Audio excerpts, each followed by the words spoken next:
இன்னைக்கு சோமவார திங்கக்கிழமை எனக்கு ரொம்ப பிடிச்ச சிவன் அப்பாவோட நாள்.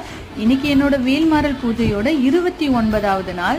இன்னைக்கு என்னோட வேல்மாறல் பூஜை ரொம்பவே சூப்பரா போச்சு. காலையில வழக்கம் போல எழுந்து குளிச்சுட்டு வாசல் தெளிச்சு கோலம் போட்டுட்டு விளக்க வச்சுட்டு முருகருக்கான அபிஷேகம் தான் செஞ்சுட்டு நெய்வேத்தியம் படைச்சிட்டு இன்னைக்கு என்னோட வேல்மாறல் பாராயணம் ரொம்ப சூப்பரா முடிச்சிட்டேன்.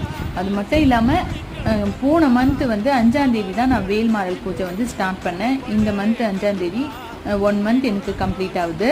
இப்பதான் ஸ்டார்ட் பண்ண மாதிரி இருக்கு. அதுக்குள்ளேயே 1 மந்த் முடிஞ்சிருச்சு. முருகர் அருளால ரொம்பவும் சந்தோஷமா இருக்கு.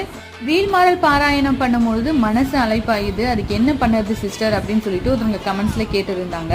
நீங்க முருகர் முன்னாடி உட்காந்து படிக்கிறீங்க இல்லையா, முருகரோட கண்ணை பார்த்துட்டே அந்த வேல்மாறல் பாராயணம் பண்ணுங்க, உங்க மனசு அலைப்பாயாது. அடுத்த பேட்ச் வேல்மாறல் புக் தரதுக்கு ரெடி ஆயிடுச்சு. இது இப்போ நான் 30 பேருக்கு வேல்மாறல் புக் தரேன். யாருக்கெல்லாம் போட்டோ சென்ட் பண்ணணும்